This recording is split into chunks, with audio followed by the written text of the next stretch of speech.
Okay, eto na ang first visit niya sa kanyang pedya. Yun, doon siya nakasakay. Medan! Ganda naman ng brum-brum ng batang to. Oh, ay! Ayaw pa storbo. Antok na antok. Kasi pang mukha. Yun. Ngayon, meron siyang first dose ng vaccine. Anong vaccine na ngayon? HEPA. Ilang kilo ka ngayon, baby? 3.280. 3.280. Malapit na sa 3.3. Bigat na yan. Wait natin si doktora.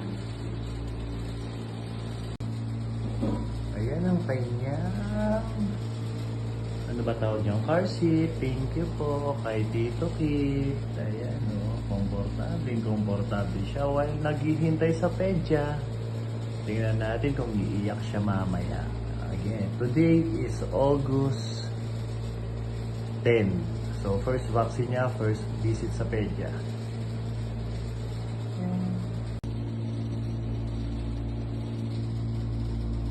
Holding hands well ready.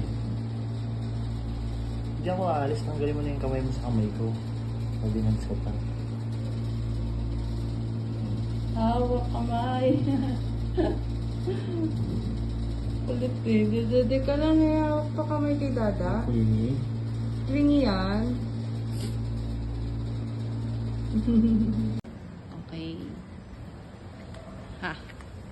Ang batang gala kasama ang syempre pinagmanahan tatay na gala.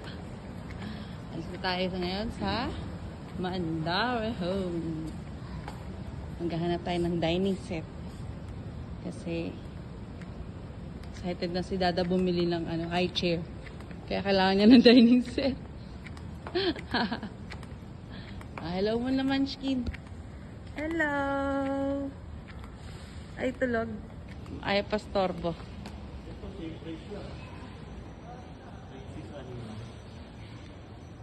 Ayan, titingin tayo na magandang dining set. Oh, ang dami, oh. Hanapin natin yung pinakamahal. Char.